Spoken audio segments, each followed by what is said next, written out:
நாம் ஈமான் கொண்டாலும் ஈமான் கொள்ளாவிட்டாலும், விரும்பினாலும் விரும்பாவிட்டாலும், இந்த உலகத்திலே நமக்கு அதிகாரம் இருந்தாலும் அதிகாரம் இல்லாவிட்டாலும், பணம் படைத்தவர்களாக இருந்தாலும் பணம் படைக்காதவர்களாக இருந்தாலும், யாராக இருந்தாலும் இந்த உலகத்தில் உள்ள அத்தனை பேரும் மௌத்தாகியாக வேண்டும்.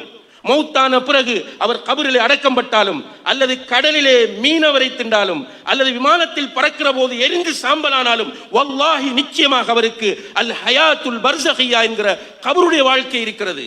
இந்த கபரிலே ஒரு மனிதன் நிம்மதியாக வாழ வேண்டும் என்றால், இந்த உலகத்தில் தங்கம், மாணிக்கம், கற்கள், சொத்துக்கள், பணம் என்று வைத்திருந்து பிரயோசனம் இல்லை. சரியான அகீதா, சரியான கொள்கை, நேர்வழி, இஸ்லாம் யாரிடத்தில் இருக்கிறதோ அவர் மட்டும்தான் கபருக்குள் நிம்மதியாக தூங்க முடியும் என்பதை நாம் ஒவ்வொருவரும் மிக கவனமாக புரிந்து கொள்ள கடமைப்பட்டிருக்கிறோம். உலகம் பராக்காக்கக்கூடியது, உலகம் ஏமாற்றக்கூடியது. உலகத்திலே ஷைத்தான் என்று கொண்டு நம்மை திசை திருப்பிக் கொண்டே இருக்கிறான். அல்லாஹ்விடத்திலே அவன் சபதம் செய்து விட்டு வந்தான், உன்னுடைய இஸ்ஸத்தின் மீது சத்தியமாக சொல்லுகிறேன், யா அல்லாஹ், இவர்கள் அனைவரையும் நான் வழிகெடுப்பேன் என்று சொல்லிவிட்டு வந்தான். நேர்வழியில் செல்ல விடாமல் முன்னால் போய் உட்காருவேன், பின்னால் வந்து உட்காருவேன், வலப்பக்கம் உட்காருவேன், இடப்பக்கம் உட்காருவேன் என்று சொன்னான்.